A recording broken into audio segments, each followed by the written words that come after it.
She was a trapped artist, forced to forge masterpieces for the cruel guardian who owned her soul.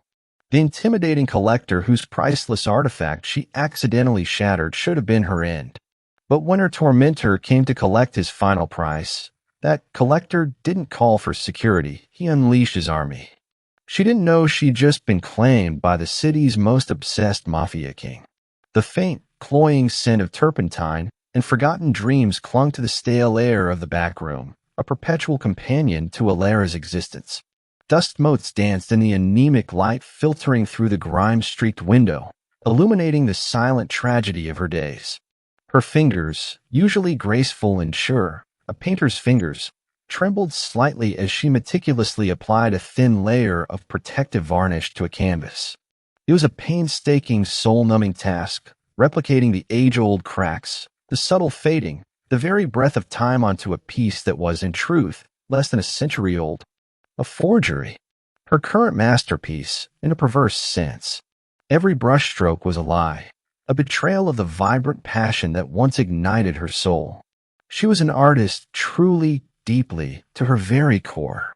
She remembered her mother's warm smile, encouraging her tiny, paint-stained hands, the scent of fresh oil on canvas a promise of endless possibilities.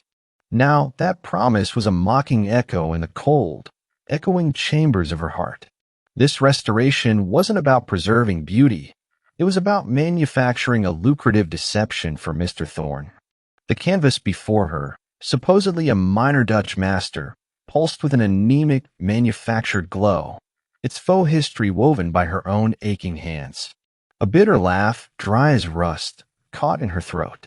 She, Alara, orphaned at 15, had inherited not a legacy, but a burden, a guardianship under Thorne that swiftly morphed into indentured servitude.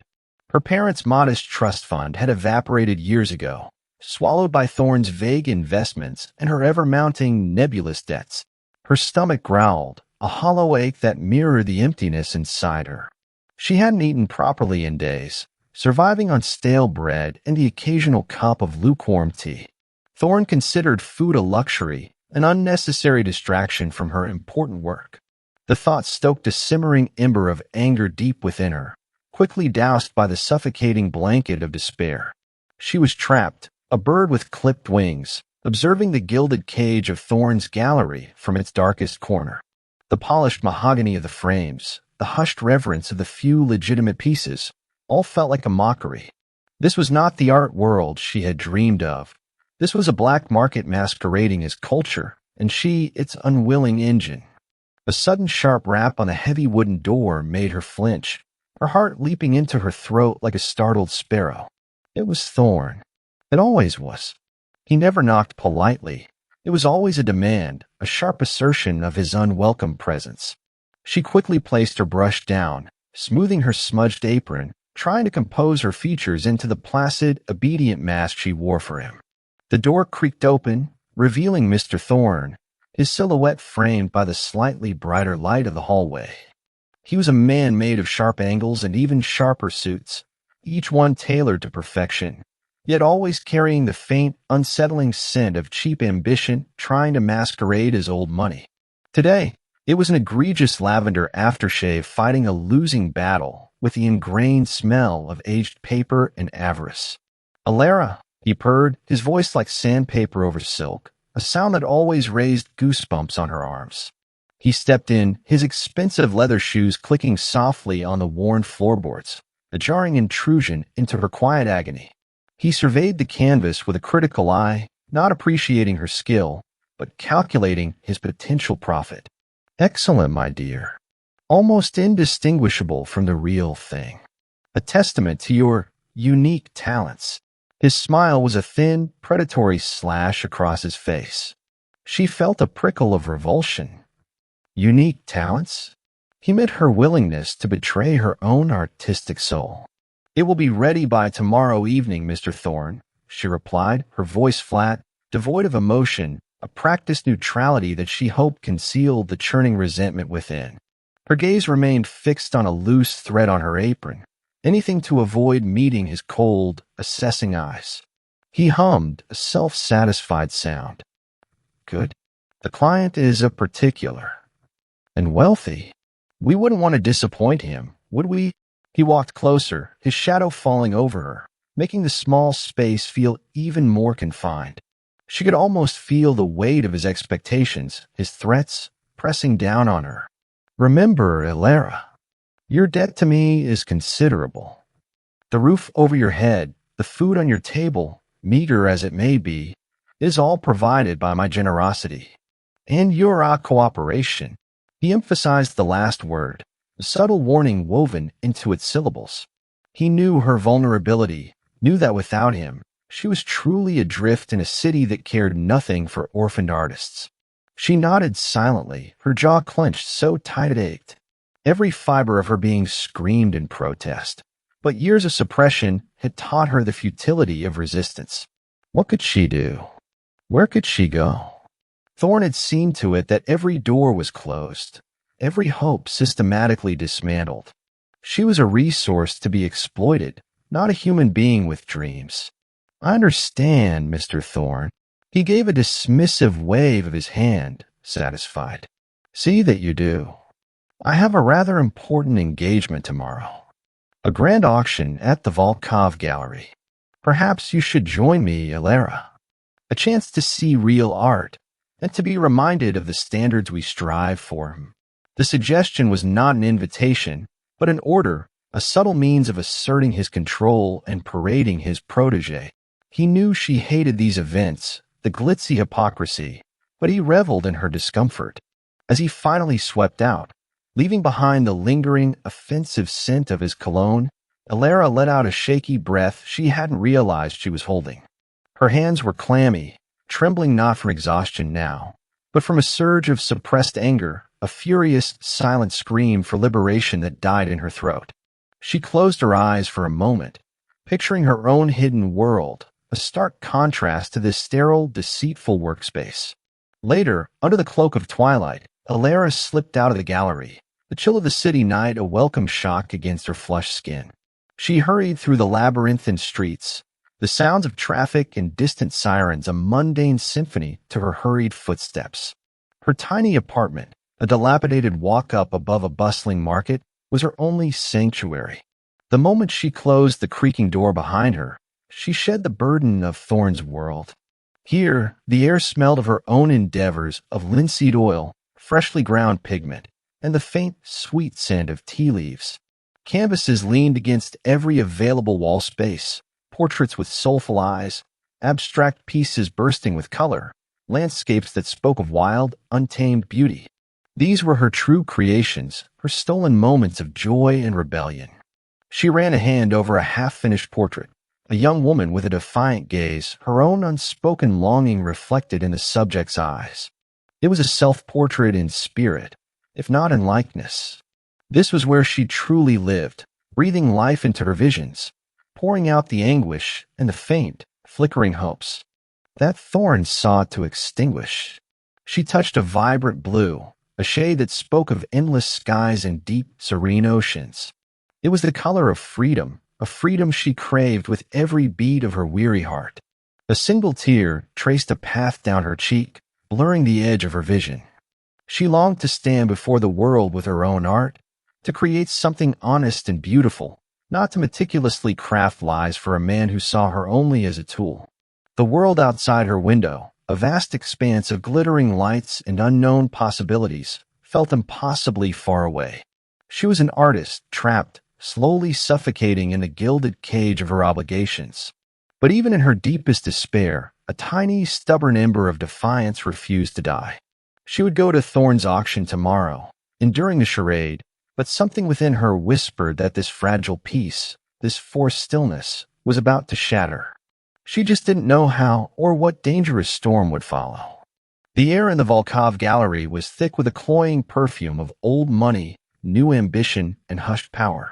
It wasn't the honest scent of oil paint or aging canvas that Elara knew and loved, but something far more artificial, more dangerous.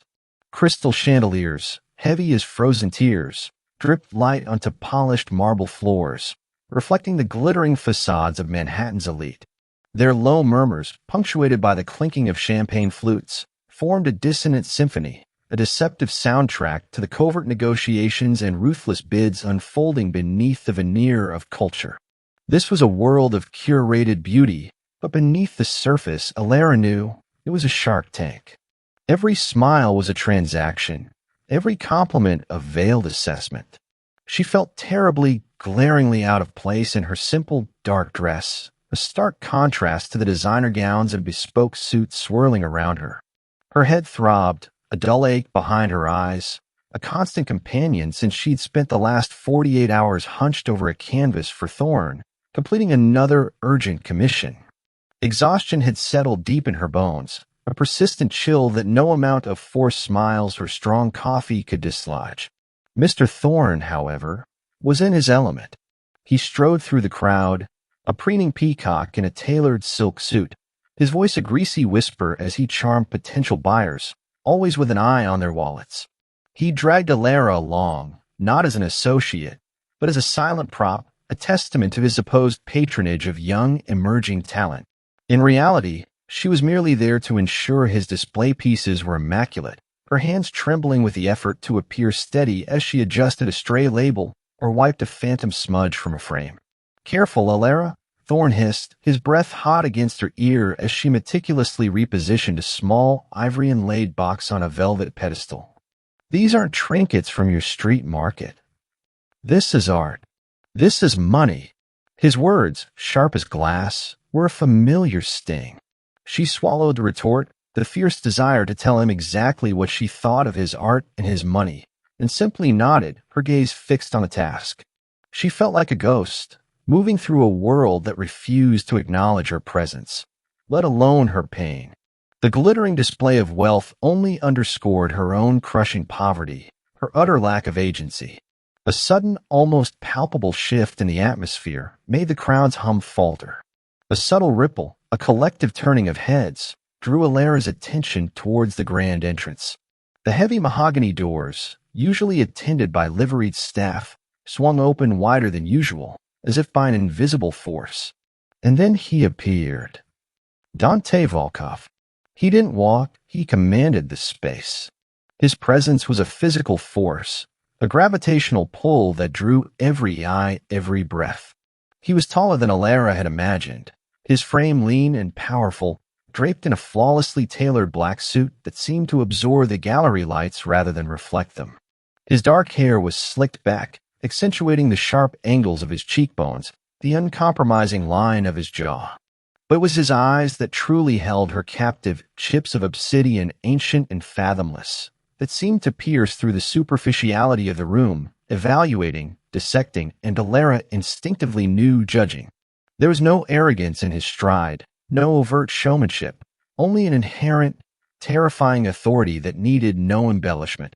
He moved with the quiet grace of a predator, his security detail, a silent, imposing phalanx, melting seamlessly into the edges of the room behind him. He wasn't just an art mogul. He was unmistakably a king in this shadowy kingdom. A shiver, not of cold but of primal recognition, traced a path down Alara's spine.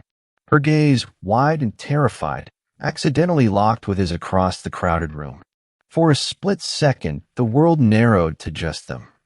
His eyes, dark as a moonless night, seemed to strip away her careful facade, seeing the exhaustion, the fear, the raw vulnerability she desperately tried to conceal. She felt utterly exposed, as if a sharp, cold blade had been laid bare against her soul. Then he moved on, his attention sweeping past her like a cold gust of wind, leaving her breathless and trembling. He saw me, she thought, a frantic whisper in her mind. He actually saw me. The thought was both terrifying and strangely exhilarating. Thorn, ever the sycophant, nudged her. "That's Dante Volkov, the owner of this esteemed establishment, and arguably the most powerful man in this city. Don't stare, fool. You look like a starved street urchin." His words snapped her back to her humiliating reality. Her next task was to place a newly acquired Greek statuette onto a prominent display stand. It was a small, exquisitely carved piece of marble, supposedly from the Hellenistic period, depicting a mournful nymph. Thorn had been particularly agitated about its perfect presentation, muttering about its immense value. Alara's hands, still unsteady from the encounter with Volkov's gaze and the gnawing exhaustion, reached for the delicate artifact. The marble felt impossibly smooth, cool beneath her fingertips, a whisper of ancient beauty. Her mind, however, was a frantic whirl of dread and the lingering image of Dante Volkov's unyielding eyes. She tried to steady her breath, to focus, to banish the tremor that had taken root in her wrists. But it was too late. A sudden jarring cough from a passing guest, a sharp, unexpected sound, startled her. Her grip, already precarious, faltered. Time seemed to stretch, agonizingly slow. The statuette slipped. A gasp, sharp and involuntary, escaped her lips as her fingers fumbled, grasping at empty air. The beautiful, ancient nymph tumbled, end over end, a silent scream of marble falling. Crack. The sound was devastating. Not a single clean break, but a sickening symphony of small, sharp fragments scattering across the polished marble floor. The nymph lay in pieces, its mournful face now shattered beyond recognition, its delicate limbs splintered. A collective gasp, louder this time, rippled through the gallery. Every conversation died. The clinking of glasses ceased. A profound, terrifying silence descended, broken only by the rapid, frantic beat of Alara's own heart. Her gaze, wide with unadulterated terror, snapped up. And there he was, Dante Volkov. He hadn't moved far from the entrance. He stood perfectly still, his obsidian eyes, now narrowed to lethal slits, fixed on the shattered fragments. Then slowly, deliberately, they moved to Alara. The intensity of his stare was a physical blow, pinning her to the spot, stripping her of breath, of thought, of all dignity. There was no anger, no visible emotion on his perfectly composed face, only a chilling, analytical scrutiny that made her feel like a specimen under a microscope. Her blood ran cold. This wasn't just about a broken statuette. It was about her standing amidst the ruins, a helpless pawn who had just shattered a priceless possession of the city's most dangerous man.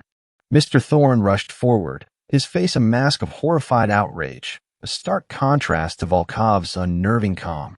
"Alara, you imbecile! What have you done?" he hissed, his voice trembling with a mixture of fear and fury. "This is priceless. This belongs to—" Dante Volkov raised a single hand.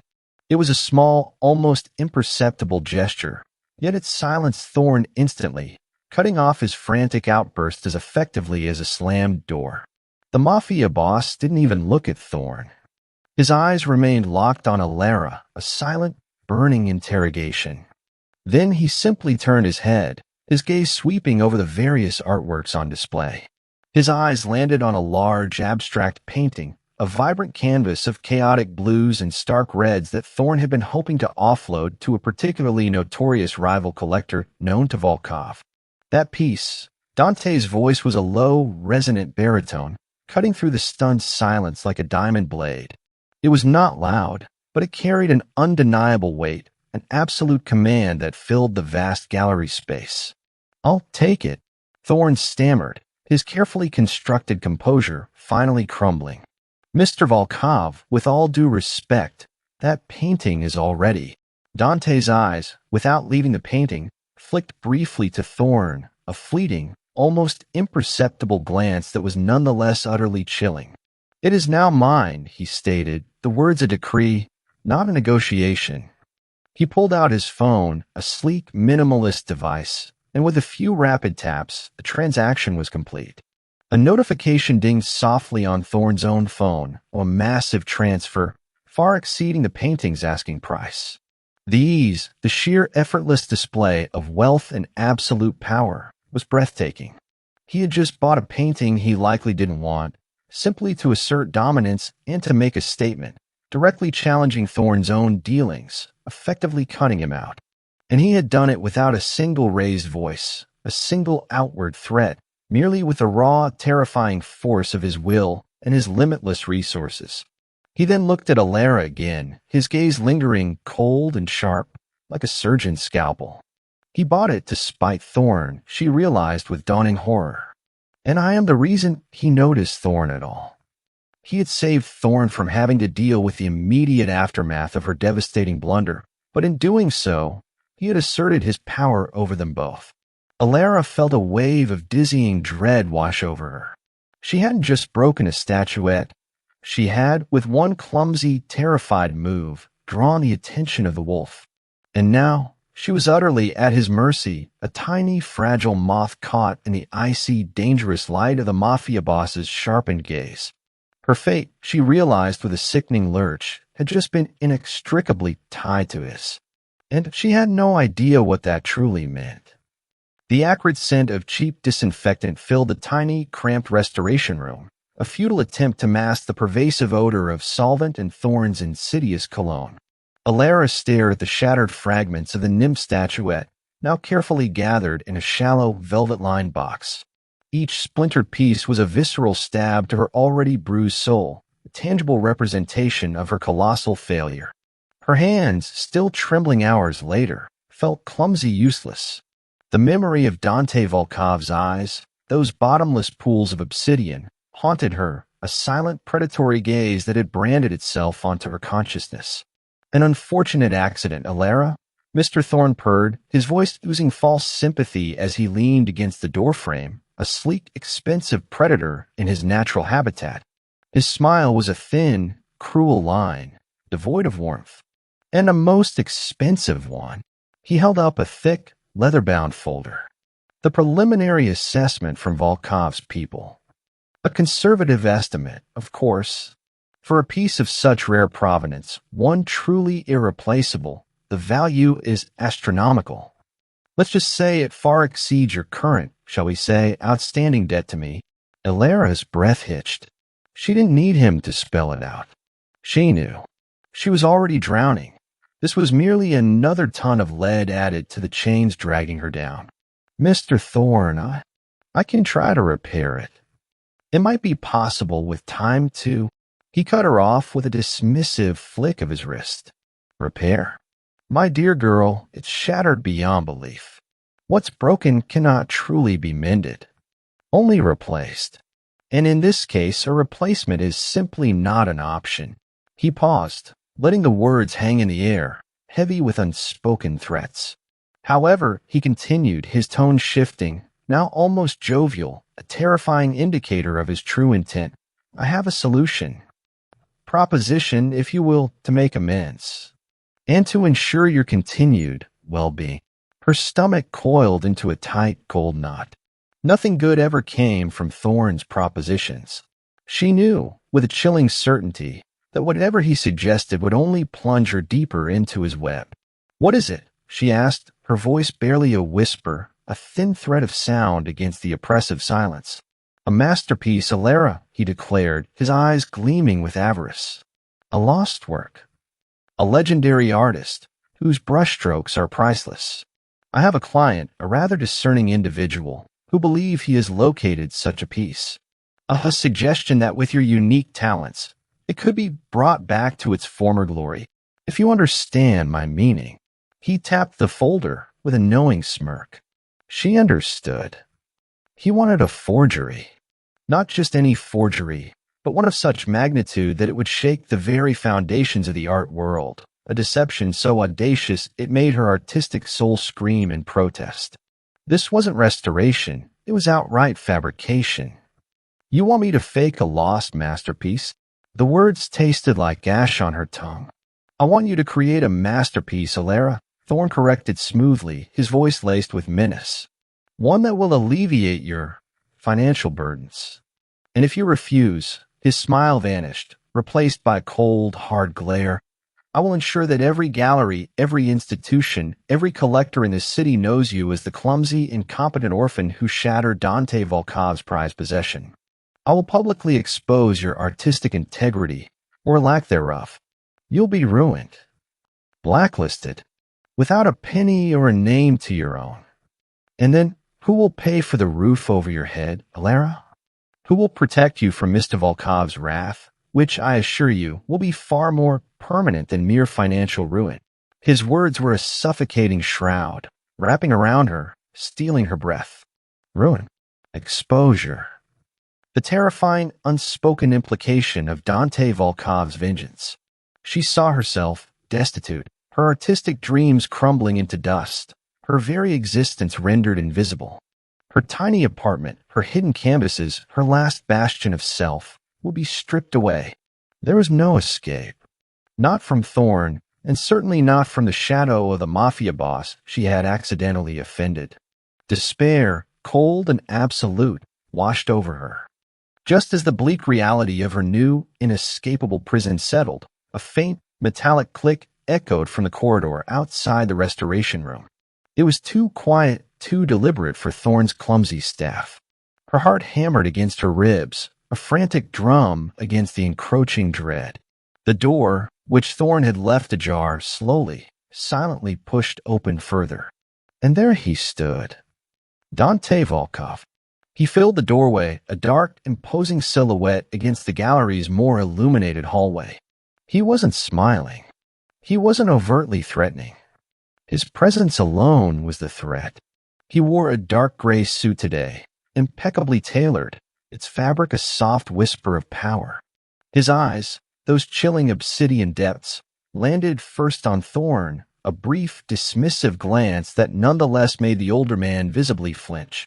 Then they settled on Alara, searing through her with an intensity that made her entire body tingle, with a potent mixture of fear and an unnerving, almost magnetic pull.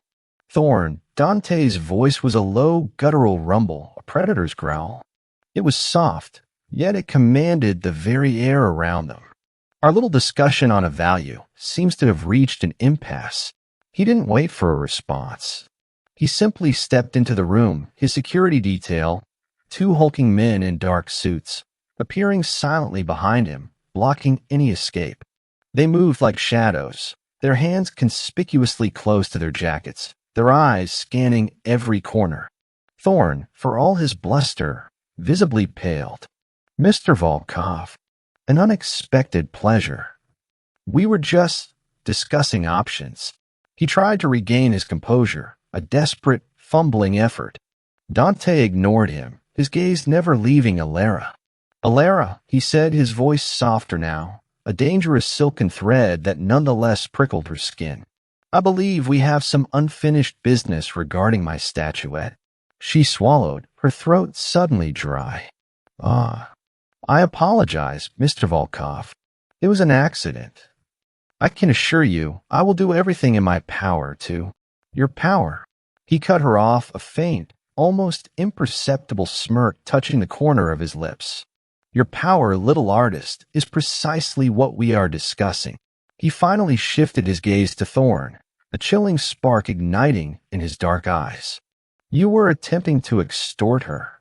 Force her into forging another piece, weren't you, Thorn? To pay off a debt she didn't actually owe you. It wasn't a question. It was a statement of irrefutable fact. Thorn stammered, his face blotchy red. And no, Mr. Volkov, I was merely attempting to mentor her, to guide her. She has a talent for replication. Dante let out a low, humorless chuckle that sent shivers down Alara's spine. Replication, indeed. I have been observing your gallery, Thorn. Your acquisitions, your restorations, and your curious habit of acquiring impressionable, talented, and unattached young artists. His eyes, cold and hard as granite, pierced Thorn. The game is over.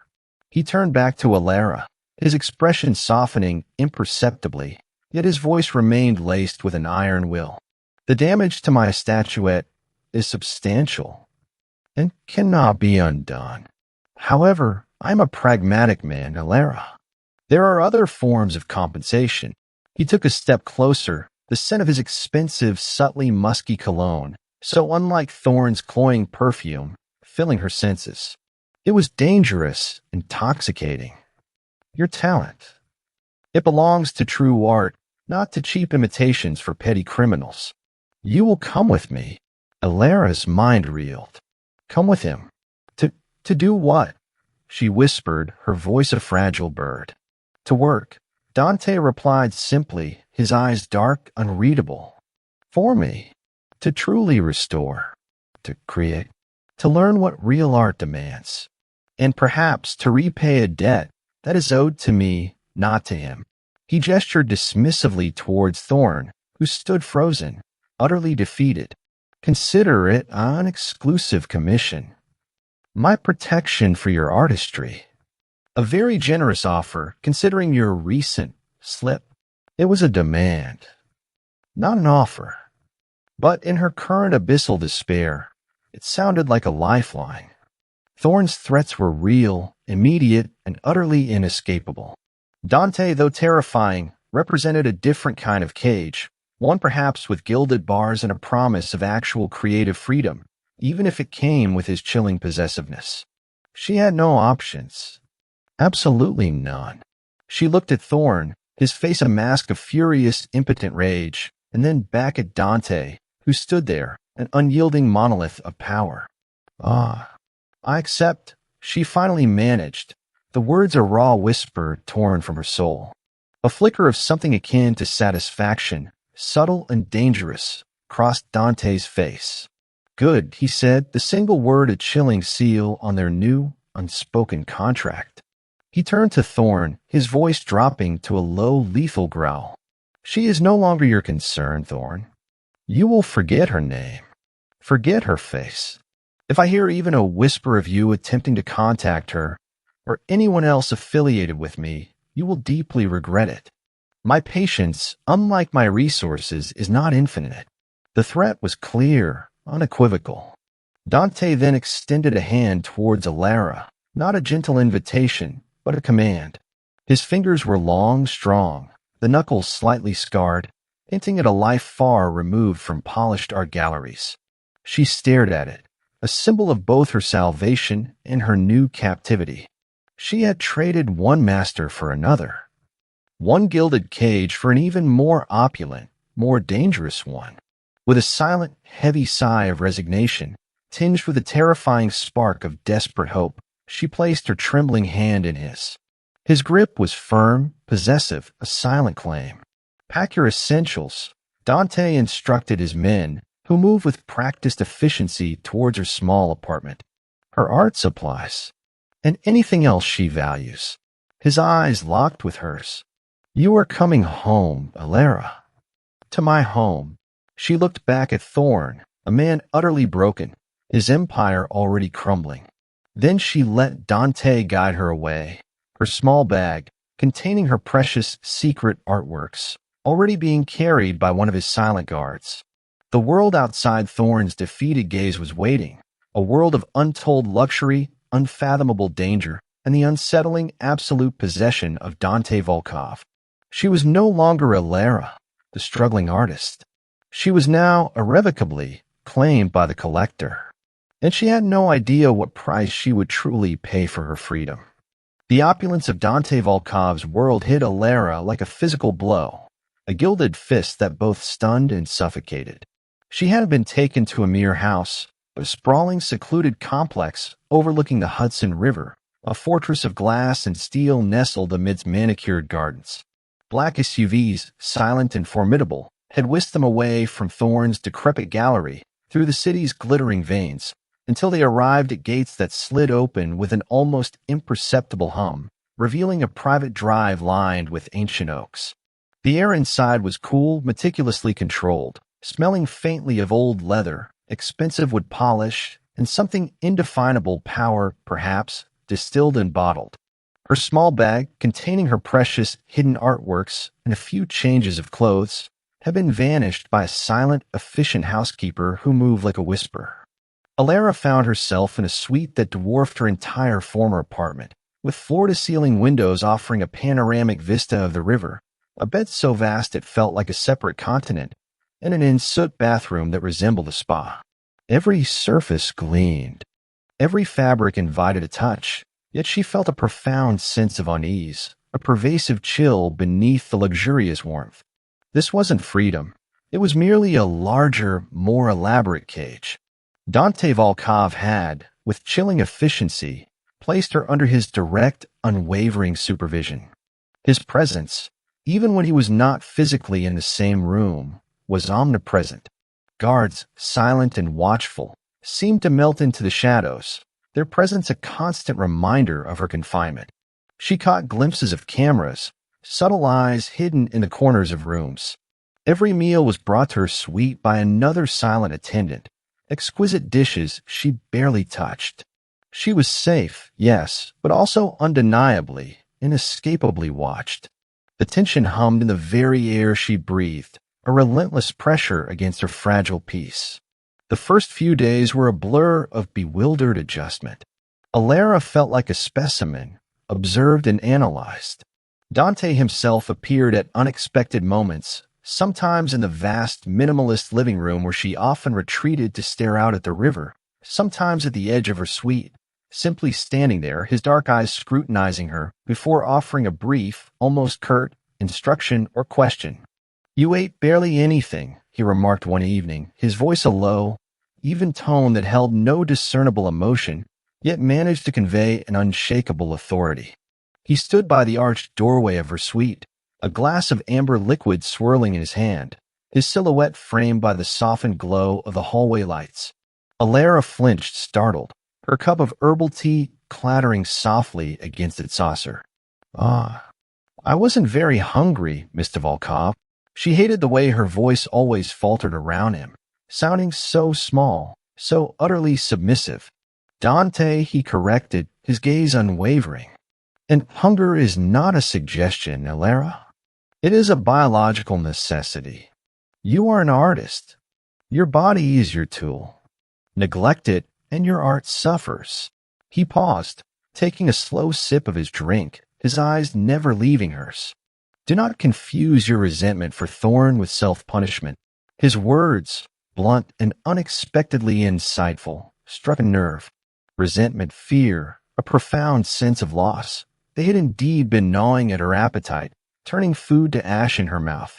She stared at him, a flicker of surprised curiosity piercing through her apprehension. He saw more than just a damaged artist. He saw her inner turmoil. It was unsettling. It was also, perversely, a form of recognition she hadn't received in years. "I will try to eat more, Dante," she murmured, the unfamiliar name feeling strange and heavy on her tongue. He simply nodded, a slight, almost imperceptible tilt of his head, before turning and disappearing into the dim hallway, leaving behind the faint, tantalizing scent of his expensive cologne, a mixture of sandalwood and something sharp, elemental. Then came the studio. It was revealed to her on the third morning, a grand gesture wrapped in practical utility. A personal assistant, a woman with a cool, professional demeanor named Anya, led Alara through a labyrinthine corridor to a section of the complex she hadn't yet seen. The door opened to reveal a space that made Alara's breath catch, tears pricking at the corners of her eyes. It was immense, with soaring ceilings and a massive skylight that flooded the room with natural, vibrant light. Easels of every size stood waiting. A palette of oil paints, vibrant and untouched, lay on a large, custom-built table. Brushes, hundreds of them, from the finest sable to broadhog's hair, were meticulously arranged. There were canvases, pristine and eager, in every dimension imaginable. A comprehensive library of art history books lined one wall. A state-of-the-art ventilation system hummed softly, promising clean, solvent-free air. This wasn't just a studio.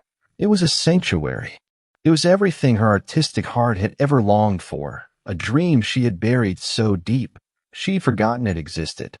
"Mr. Volkov designed it himself, ma'am," Anya stated, her voice soft, devoid of the usual dismissive tone Alara had grown accustomed to from Thorn's staff. "He understands the specific needs of an artist." Alara walked slowly into the space, her hand brushing against a fresh canvas, the smooth texture a promise of creation. She spun around, taking in every detail, her heart swelling with an emotion she hadn't felt in years, hope. But then she saw it, a small, discreet security camera nestled high in one corner, its lens a tiny, unblinking eye. And suddenly the studio, for all its perfection, felt like just another room in her gilded cage. Dante's watchful gaze, even here, was absolute.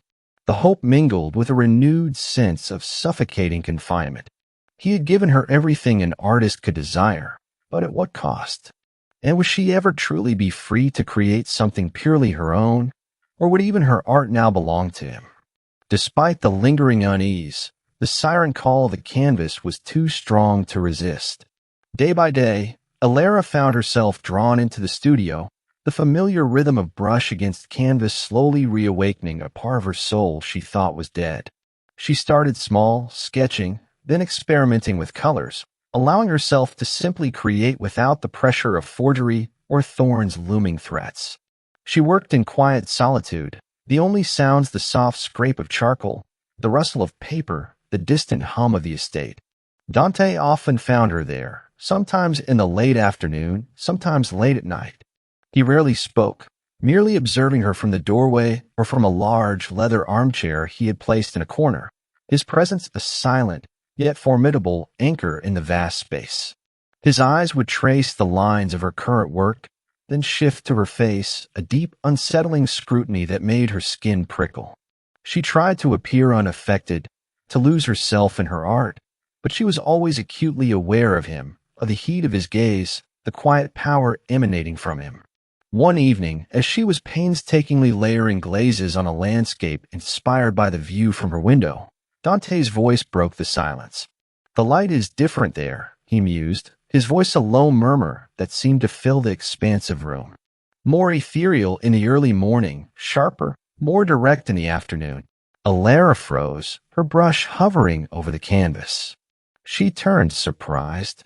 He was leaning forward in his chair, his elbows on his knees, his dark eyes fixed on her painting. It was the most engagement. He had shown her actual art beyond a brief glance. "Yes," she managed, her voice soft. "It changes so quickly. Capturing it is challenging. But you persist," he observed, his gaze meeting hers, a direct, intense connection that felt almost electric. Why? The question caught her off guard. Why did she persist?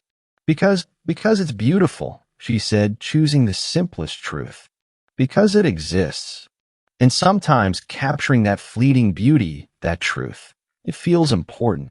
A faint, almost imperceptible softening touched the hard lines of his face, a fleeting glimpse of something else beneath the ruthless facade. Truth, he repeated, the word resonating with a strange weight. He rose then, walking slowly towards her canvas. He stopped a respectful distance away, his eyes scanning her work. "You capture not just what the eye sees, Alara, but what the soul feels. The longing, the quiet defiance." His words hit her with the force of an unexpected wave. He saw it. He saw her. Not just the clumsy artist, not just Thorn's victim, but the essence of her spirit poured onto the canvas. It was terrifying, this level of perception, this unsettling intimacy from a man who held her captive. But it was also deeply, dangerously exhilarating. She felt a blush creep up her neck, a foreign warmth spreading through her chest. Dinner became a ritual. Though she still ate in her suite, Dante would sometimes join her, sitting opposite her at the large dining table, the heavy silence punctuated by the clinking of silverware and hushed movements of the server. These were subtle power plays, quiet battles of wills. Alara would try to keep her gaze averted, but found herself drawn back to his intense eyes, trying to decipher the unreadable depths within them. He asked about her childhood, her artistic aspirations, her favorite colors. He never pried, never pushed, yet his questions were probing, designed to peel back the layers of her carefully constructed defenses. One night, over a perfectly cooked salmon, Alara caught him staring out the window, his expression distant, shadowed. The ruthless Mafia boss, the man who commanded legions and shattered lives, looked lonely. A flicker of unexpected empathy bloomed in her chest, quickly squashed by the reminder of who he was. But the image lingered. He was a man of immense power, yet there was a deep, almost ancient solitude in his eyes. The chemistry between them, an insidious, slow burn, began to take root. It was not gentle, nor overtly romantic. It was a dark, dangerous pull, born of forced proximity, undeniable attraction, and the potent cocktail of fear and fascination. His watchful gaze, once purely unnerving, now held an odd, almost possessive warmth she found herself strangely drawn to. She hated it. She hated that she found herself anticipating his visits to the studio, his presence at dinner. She hated that her pulse quickened when he entered a room, hated the way her senses sharpened to catch his scent, the low rumble of his voice. She was a bird, once terrified of the falcon, now finding herself oddly captivated by its dark, dangerous beauty. One evening, after a particularly intense discussion about the emotional resonance of a Baroque painting, Dante reached across the table, his long fingers brushing the back of her hand, a fleeting, feather-light touch. Her breath caught. His eyes, dark and heavy, locked with hers. The contact was brief, barely there, yet it sent a jolt sharp and undeniable through her entire body. It was a silent acknowledgement, a subtle claim that transcended words. He didn't speak, just held her gaze, a profound, unsettling understanding passing between them. Alara pulled her hand back almost instinctively, her heart hammering against her ribs. She felt flustered, confused, a myriad of conflicting emotions swirling within her. This was wrong. He was her captor, the man who had torn her from her life, however miserable it was. But his touch, his gaze, they ignited something primal, something she thought had died long ago. She was undeniably drawn to the formidable, dangerous man who now commanded her life. She spent the rest of the night tossing and turning, the image of his dark eyes, the memory of his touch, burning beneath her eyelids. She was no longer just a trapped artist. She was an artist whose soul was stirring, whose body was betraying her, and whose heart, against all logic and reason, was beginning to feel a terrifying, dangerous pull towards the very man who held her in his opulent, gilded cage. She was falling slowly, inextricably, into the dark allure of the collector. And she was utterly unprepared for what that meant. The fragile piece Alara had found within Dante's opulent fortress was a gilded illusion, beautiful but brittle. Each day, she immersed herself deeper into the sprawling studio, the blank canvases a defiant promise against the suffocating reality of her new life. The scent of fresh oils and turpentine was her only anchor, a familiar comfort in an alien world. She painted with a feverish intensity, pouring her stolen emotions, her silent anxieties, onto the waiting linen. She was safer here, undeniably. The insidious whispers of Thorne's gallery, the constant dread of his demands, had receded into a painful memory. Yet Dante's watchful gaze remained, a constant, unspoken presence that reminded her who truly held the reins of her existence. He continued his unexpected appearances, silent as a shadow, his dark eyes tracing the evolving lines and colors of her work, sometimes offering a brief, incisive comment that revealed an unexpected depth of artistic understanding. These moments, jarring as they were, slowly chipped away at her initial terror, replacing it with a complicated cocktail of cautious curiosity and a simmering, dangerous attraction. She hated it. She hated that his low, resonant voice could send a shiver down her spine, not just of fear, but of something far more unsettling. She hated that his infrequent, almost accidental brushes of their hands during dinner left a burning trace on her skin. He was a cage, but he was also a lifeline, and the dichotomy was tearing at her. One crisp autumn morning, as she carefully mixed a vibrant cerulean, a knock at the studio door broke her concentration. Not Dante's silent entry, but a firm, polite rap. Anya, Dante's unflappable assistant, stood framed in the doorway, her impeccably tailored suit a stark contrast to Alara's paint-splattered apron. In her hand, Anya held a large, plain envelope, its edges crisp and official. "Miss Alara," Anya began, her voice smooth as polished stone. "A package arrived for you this morning. It bypassed the usual protocols due to its nature. Mr. Volkov wished for you to review it immediately." Alara's heart gave a sudden, panicked lurch. Bypassed protocols? That meant it wasn't a friendly delivery. Dread, cold and sharp, coiled in her stomach. She took the envelope, her fingers clumsy, the heavy paper feeling strangely menacing. The seal was official, bearing the crest of the city's legal department. She tore it open, her eyes scanning the formal script within. It was a summons. A court order demanding her presence in a civil suit filed by Thorn Gallery Holdings, LLC, for breach of contract, irreparable damages, and theft of intellectual property, the forged masterpiece she was supposedly commissioned to create. Her name, Ilara Vance, was splayed across the document in bold, accusing letters. The implication was clear. Thorn wasn't just suing for money. He was attempting to drag her back into the public eye, to expose her past forgeries and ruin her reputation in a desperate bid to regain control.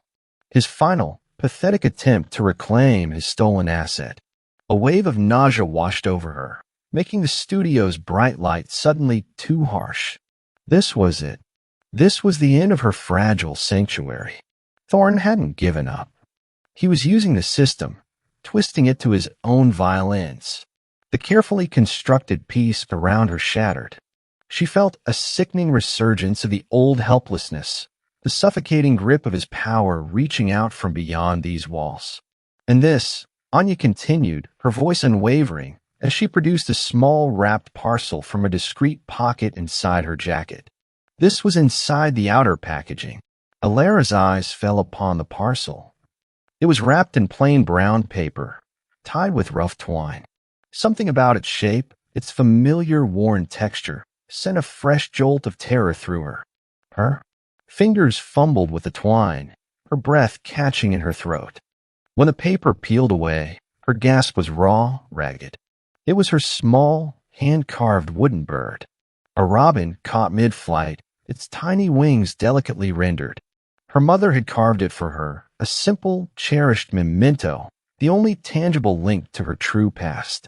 She had kept it hidden in a secret compartment in her old apartment, believing it safe untouched. But it wasn't whole. One of its delicate wings had been deliberately, brutally snapped, a clean, cruel break that defied repair.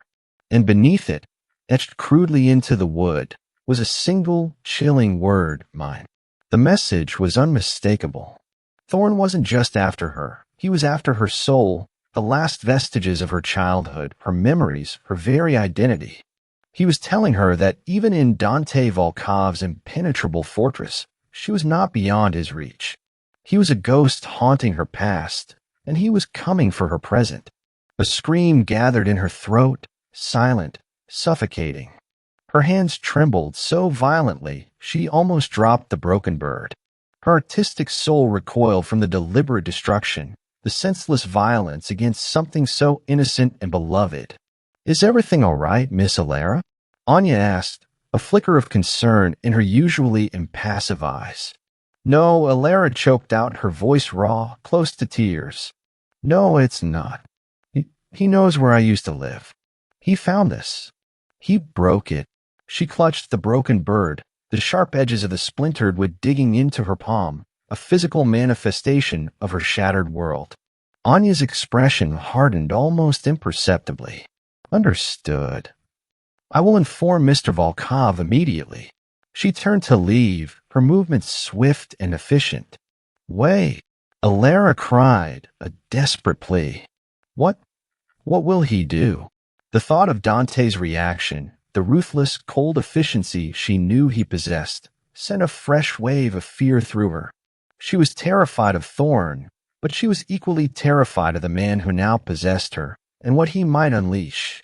Anya paused, glancing back, her eyes holding a strange, almost knowing glint. "He will respond, Miss Ilara. Mr. Volkov does not tolerate threats to his property." The word hung in the air, a stark reminder of her true status in this world. Ilara stared at the broken bird, then at the court summons lying on the table. Her past, dark and predatory, had finally caught up to her, reaching through the layers of luxury to snatch at her heart. She felt a profound sense of despair, a chilling realization that even Dante Volkov's immense power might not be enough to truly keep her safe from a man as vindictive and desperate as Thorn. Or perhaps, she thought with a new, terrifying insight, his protection would come at a price she hadn't yet begun to comprehend. Less than an hour later, Dante appeared in the studio. He didn't knock. He simply walked in, his presence an immediate, palpable shift in the air pressure. He held the summons and the broken wooden bird in his hands, his dark eyes like chips of glacial ice, utterly devoid of warmth. His jaw was tight, a muscle ticking faintly in his cheek. He looked lethal. "This is Thorne's doing," he stated, his voice a low, dangerous growl that resonated deep in her chest. "He attempts to leverage the law, knowing he cannot touch you directly here. And this," he gestured to the broken bird, "is a message. A violation." Alara could only nod, tears silently tracing paths down her cheeks. "He knows where my old apartment was. He must have sent someone in. He wants to expose me. To ruin me." Her voice was a fragile whisper. Dante simply stared at the broken bird for a long moment, a chilling stillness settling over him. Then he looked at Alara, his eyes blazing with a cold fury that wasn't directed at her, but at the man who dared to threaten what was his. "He will regret it," he stated, the words devoid of emotion, yet heavy with an implicit violence that made her blood run cold. "This summons is irrelevant. You will not attend. And as for his message," he clenched his fist around a broken bird for a brief, almost imperceptible moment, a silent vow of retribution. He pulled out his phone, his movements precise, efficient. A few taps, a low, rapid-fire conversation in a language Alara didn't understand, sharp, clipped commands that ended with a single, brutal word. "Done." He snapped the phone shut, the sound echoing in the sudden silence of the studio. What did you do?"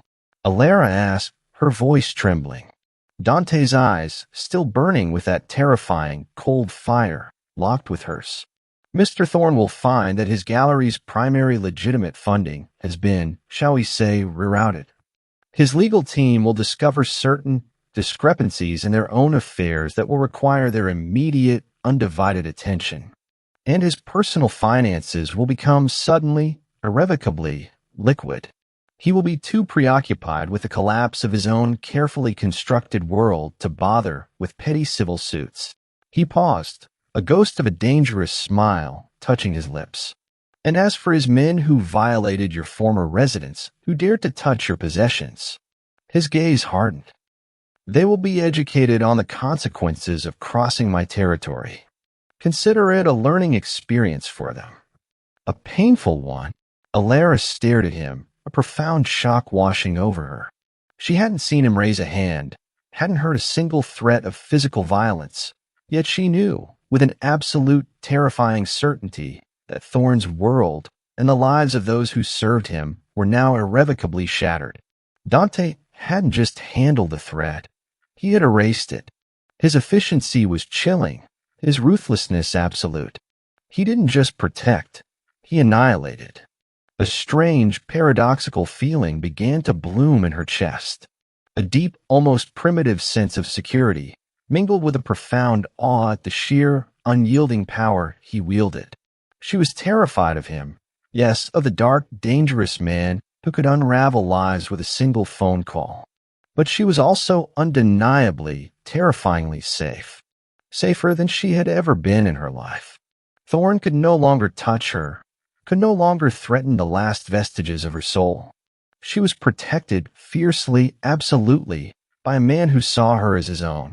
The broken wooden bird still clutched in her hand, the symbol of Thorne's violation, now also felt like a testament to Dante's formidable, terrifying resolve. She was claimed. And that claim, she realized with a shudder that was both fear and something dangerously close to exhilaration, came with an armor forged in steel and shadow. She was safe, yes, but she was truly his. And a new, terrifying chapter of their intertwined lives had just begun. The immediate aftermath of Thorne's desperate maneuver had left Alara shaken, but paradoxically, also strangely secure. Dante Volkov's response wasn't a mere counterattack. It was a brutal, systematic obliteration. She hadn't witnessed the details, but Anya's clipped reports hinted at Thorne's assets frozen, his network dismantled, his reputation irrevocably poisoned. The summons had vanished from her reality. The broken wooden bird, though still irreparable, now felt like a relic of a vanquished threat. Thorn was no longer a shadow haunting her. He was a footnote in the ledger of Dante's vengeance. This chilling efficiency, this merciless power, should have terrified her absolutely. And a part of her did recoil, a primal fear of the man who could wield such destructive force with such casual ease. Yet another, more treacherous part of her felt safe, protected. Claim. It was a terrifying, addictive sensation, this absolute shelter from a brutal world, provided by an even more brutal man. The air in the villa, once thick with her anxiety, now felt lighter, cleared by the storm Dante had unleashed. A week later, Dante found her in the studio, lost in a new piece, a vibrant, almost aggressive abstract, pouring out the chaotic emotions Thorn had stirred.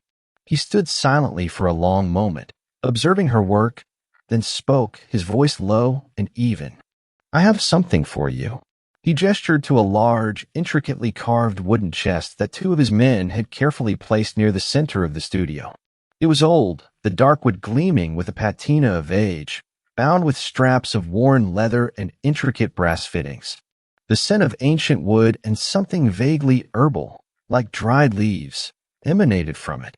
A family heirloom, Dante explained, his gaze distant, lost somewhere in the past. "It belonged to my great-grandmother. It was damaged during a difficult period." Alara approached the chest cautiously, a sense of reverence stirring within her. This wasn't a forgery. This was history.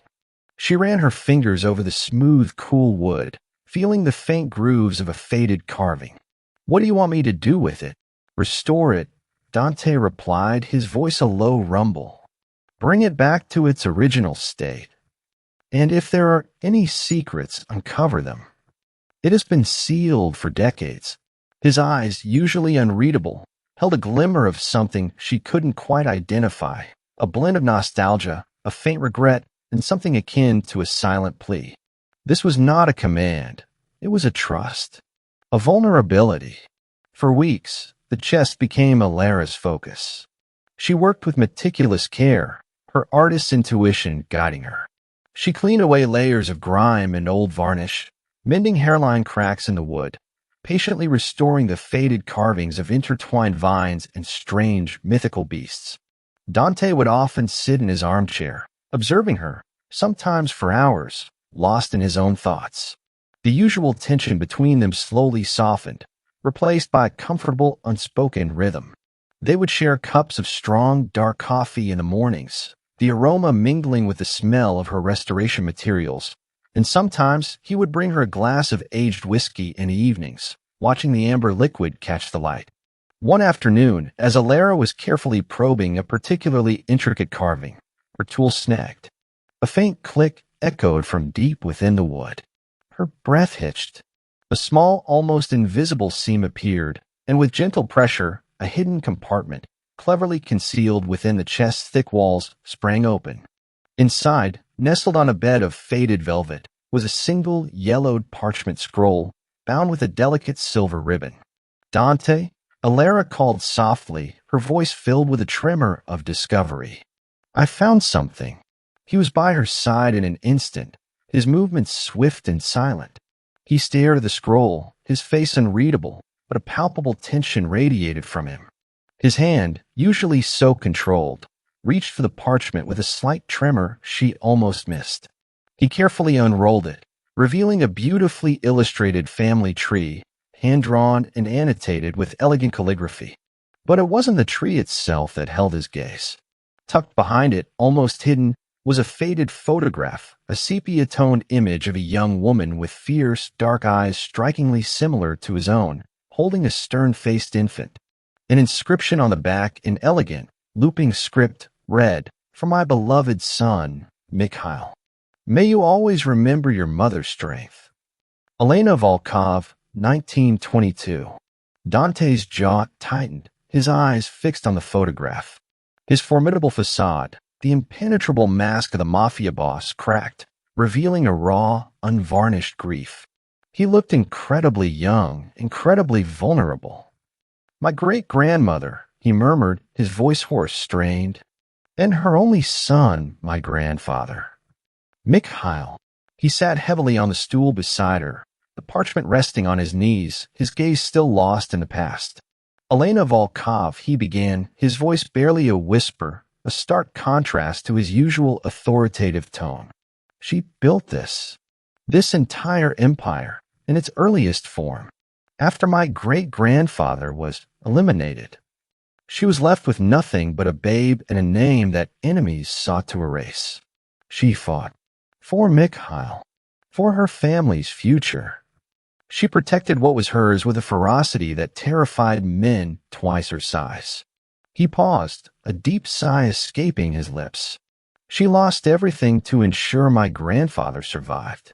Her reputation, her peace, her life, eventually, to a rival's blade.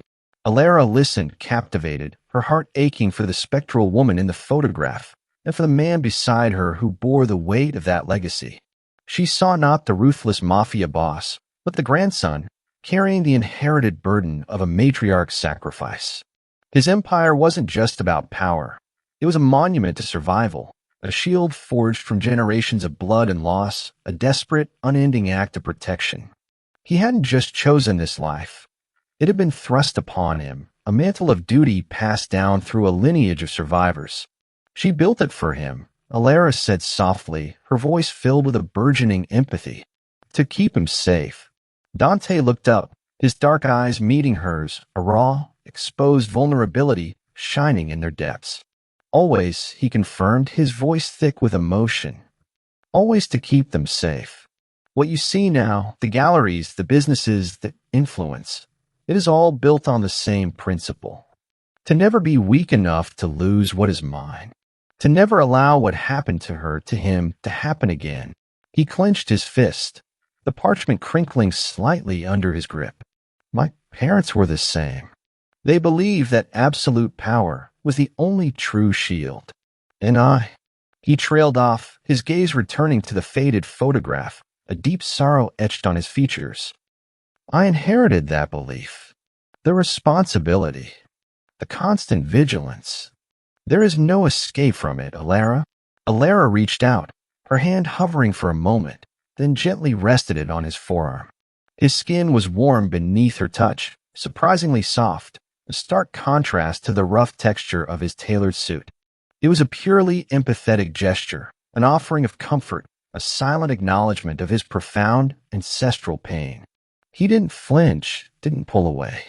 Instead, he slowly turned his hand, his fingers subtly intertwining with hers, a tender, non-sexual connection that spoke volumes. The contact, gentle yet firm, sent a jolt of warmth through her, a current of shared vulnerability. She looked at him, truly seeing him for the first time, not the terrifying captor, not the ruthless kingpin, but a man burdened by an unforgiving legacy, bound by an unwavering, almost desperate need to protect. She saw the shadows of his past, the scars of his losses, reflected in the depths of his formidable eyes. And in that moment, a powerful, undeniable connection formed between them, a thread woven from shared secrets and burgeoning trust. You carry a heavy weight, Dante, she whispered, her voice thick with emotion. He squeezed her hand gently, his thumb brushing over her knuckles, a small, intimate gesture. It is the weight of my name, he replied, his voice barely audible. And now, it is the weight of yours, Alara. You are under my protection. And I do not fail.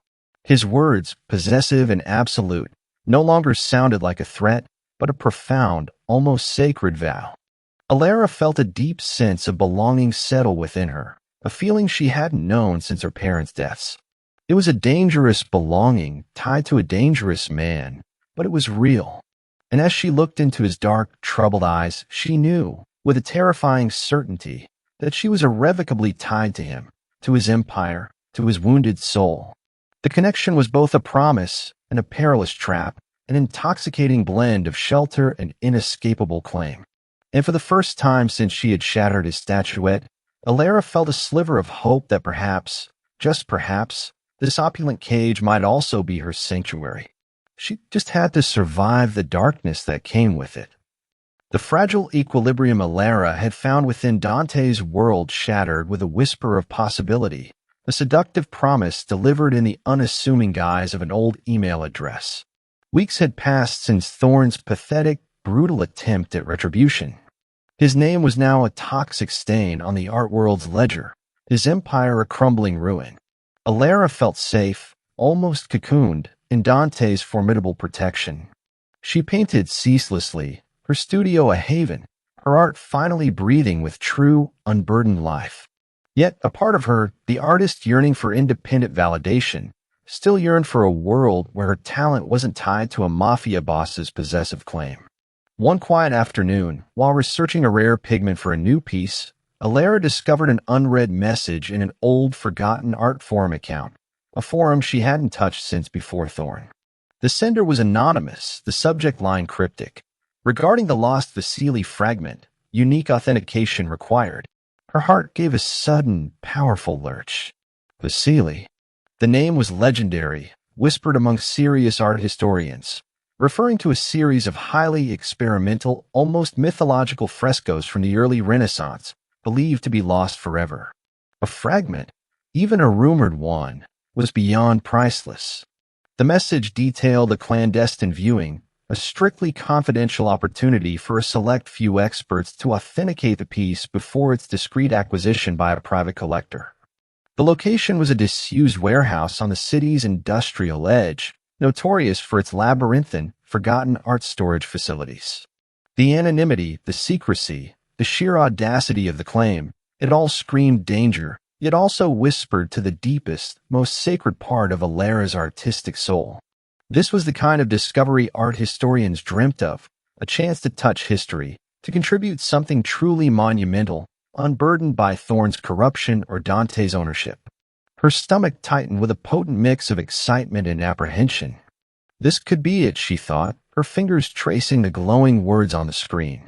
A chance to prove myself, purely as Alara Vance, artist and restorer, without Dante's shadow. She knew, deep down, that Dante would never approve. His world was one of absolute control, and this was an unpredictable, unauthorized deviation. The thought of telling him, of seeing the cold disapproval in his dark eyes, the tightening of his jaw, was enough to make her hesitate. He had given her safety, yes, but at the cost of her absolute autonomy. This fragment felt like a tiny, precious sliver of that autonomy, waiting to be reclaimed. A reckless impulse, fueled by a craving for genuine artistic freedom, took root. She meticulously copied the details, debating for hours. The more she thought, the more the lure of the Vasily fragment overshadowed the gnawing sense of caution. It was a challenge, a calling. Could she, Alara, truly authenticate a piece of that magnitude? Could she make her own mark, distinct from Dante's powerful orbit? The desire to prove her worth, not to Dante, but to herself, was overwhelming. That evening, during dinner, Alara felt Dante's observant gaze on her, sharp as ever. She tried to appear nonchalant, but her hands trembled slightly as she cut her food. The silence between them, usually comforting, now felt heavy with her unspoken secret. She swallowed hard, forcing a casual tone. Dante, she began, I've been researching some historical accounts of the Vasily frescoes. It's truly fascinating, the mystery surrounding them. He merely raised an eyebrow, his dark eyes unwavering. Indeed, many a fool has lost fortunes chasing ghosts, Alara, especially in the art world. His words were a subtle warning, an almost psychic intuition of her budding deception. She pressed on, trying to sound genuinely academic. Yes, but there are new theories, hints of previously unknown fragments. A true authentication would be a groundbreaking achievement. She avoided his gaze, focusing intensely on her plate. Dante simply nodded, a slow, deliberate movement. Perhaps. But some mysteries are best left buried, Alara, especially when the digging involves unsavory characters. His voice, though calm, held a chilling undertone. He knew, or at least he suspected. Her heart hammered against her ribs. She felt a flicker of fear, then a stubborn defiance. She wouldn't be perpetually tethered to his judgments, his warnings. The next morning, Alara orchestrated her escape with a meticulousness born of desperation. She told Anya she needed specific, rare restoration chemicals only available from a specialized art supply store downtown, a plausible lie she had carefully crafted. Anya, ever efficient, offered to send a driver. Alara insisted on going herself, claiming she needed to select the exact shades in person. To her surprise, Dante's usual layers of security seemed to be relaxed. A single older guard, seemingly less vigilant than Dante's usual formidable men, was assigned to escort her. It was almost too easy. Trap? Or a test? Her stomach churned. The address led them to a desolate, rain-slicked street on the city's outskirts. The air was thick with a metallic tang of damp concrete and the distant acrid scent of industrial fumes. The art supply store was a grimy, boarded-up storefront, its windows dark and opaque. Alara's instinct screamed in alarm. This was wrong.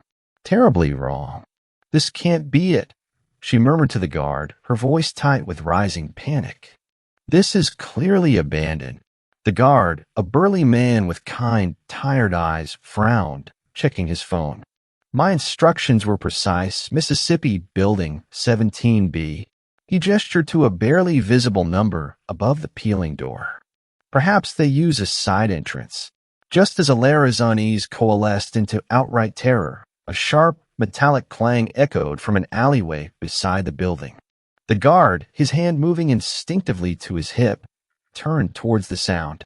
It was a momentary diversion, but it was all Thorne needed. From the shadows of the alley, two figures in dark clothing lunged. A swift, brutal blow to the back of the guard's head, and he crumpled, silent and unconscious, before Alara could even scream. Her blood ran cold. This wasn't a misunderstanding. It was an ambush. Trap. And she had walked right into it. Strong hands seized her, yanking her roughly into the inky blackness of the alley. The cold steel of a gun barrel pressed against her temple, sending a jolt of pure, unadulterated terror through her. Move, a gruff voice snarled, pressing her forward. She stumbled, her mind a frantic, chaotic whirl. Dante. The name screamed in her head, a desperate plea. But she was alone. Utterly alone. She felt a profound, sickening sense of betrayal, not just by Thorne, but by her own foolish impulse for freedom. Had Dante known? Had he allowed this, a cruel lesson in the dangers of defying him? Or had she simply been too naive, too blinded by her own artistic ambition to see the glaring trap? They pushed her through a back door, down a flight of creaking, unlit stairs, the air growing colder, heavier, reeking of damp earth and decay. Her heart hammered against her ribs, a frantic drum against the encroaching darkness. Every step down felt like a descent into an abyss. They shoved her into a vast, cavernous space, dimly lit by a single, flickering bare bulb hanging from the ceiling. Dust motes danced in the gloom, illuminating towering stacks of crates and forgotten canvases, their outlines like looming specters. It was an abandoned art storage, a graveyard of forgotten dreams. And there, emerging from the deeper shadows, was Mr. Thorne. His eyes gleamed with a chilling, triumphant madness, a stark contrast to his usual calculated cruelty. He looked disheveled, wild, like a man pushed to the very edge. Alara, he hissed, his voice raspy, laced with venomous satisfaction. So glad you could make it. I knew that legendary Vasily fragment will be too much for your artistic integrity to resist. He gestured around the vast, silent warehouse. This, my dear, is where your true artistry will finally be appreciated. You will create another masterpiece for me, Alara. But this time, it won't be a mere forgery for a private collector. He stepped closer, his breath hot and fetid against her face, his eyes glinting with a truly terrifying malice. No. This time, you will create a forgery so perfect, so authentic, that when it is found in the hands of Dante Volkov, he will be utterly ruined. His legitimate empire, his Volkov gallery, will be exposed as a front for stolen and fabricated art. His reputation, his power, everything he values will be annihilated. And he will have you to thank for it. Alara's breath hitched, a cold, hard knot of terror tightening in her stomach. He wasn't just planning to ruin her, he was planning to weaponize her talent, to use her to destroy Dante. The realization hit her with sickening force. Thorn was using her as a bomb, and Dante, the man who had claimed her, who had shown her glimpses of a wounded soul, was the target. She was a pawn, an unwilling instrument of his final, devastating revenge. No, she whispered, her voice shaking, a desperate, futile protest. I won't do it. I won't help you. Thorn merely laughed, harsh, grating sound that echoed in the cavernous space. Oh, you will, Alara. Because if you don't, well, let's just say a certain beloved memory of yours, one carefully salvaged from the ruins of your pathetic old life, might find itself in a very public, very unflattering display. A certain broken wooden bird, perhaps? Or perhaps, my dear, I'll simply ensure that Dante Volkov never sees the light of day again, and you will be left utterly, brutally alone. As you always were meant to be. The steel of the gun barrel pressed harder against her temple, cold and absolute. Alara closed her eyes, tears of utter despair and helplessness streaming down her face. She was trapped, truly trapped, isolated. And Dante, would he even come for her? The doubt, cold and insidious, snaked into her heart, chilling her to the bone. She was utterly lost, caught between a madman's vengeance and the terrifying uncertainty of her protector's arrival. The air in the warehouse grew heavier, suffocating. She was a pawn, primed for destruction, and her fate hung precariously in the balance, dangling over a very deep, very dark abyss. The first indication that Alara's world was about to be violently reordered wasn't a sound, but a sudden, jarring silence. Thorn, who had been gloating, his face illuminated by the single, swinging bulb, froze mid-sentence. His head cocked, listening to an absence of noise from outside, a stillness where there should have been the distant hum of the city. A flicker of unease crossed his mad features. Then came the boom. It was a low, percussive thud that vibrated through the concrete floor, a sound of immense force meeting an immovable object. The lone light bulb flickered violently, casting the warehouse in strobing, nightmarish shadows. One of Thorn's thugs swore, his hand instinctively going to the gun still pressed against Alara's temple. What was that? Thorn hissed, his eyes wide, darting towards the heavy steel door at the top of the stairs. The answer came not in words, but in a series of sharp, metallic cracks, gunshots, muffled but distinct, each one a disciplined, lethal punctuation mark. They were followed by a brief, choked cry, then silence once more. A terrifyingly efficient silence. Panic, raw and primal, erupted in Thorn's eyes. He grabbed Alara, yanking her back, using her as a shield. Get ready, he shrieked at his remaining man. He's here. The steel door at the top of the stairs didn't burst open. It was simply opened. And in the doorway, framed like a vengeful specter against the dim light of the corridor, stood Dante Volkov. He wasn't the controlled, calculating man Alara knew. The carefully constructed facade had shattered, burned away to reveal something primal, incandescent.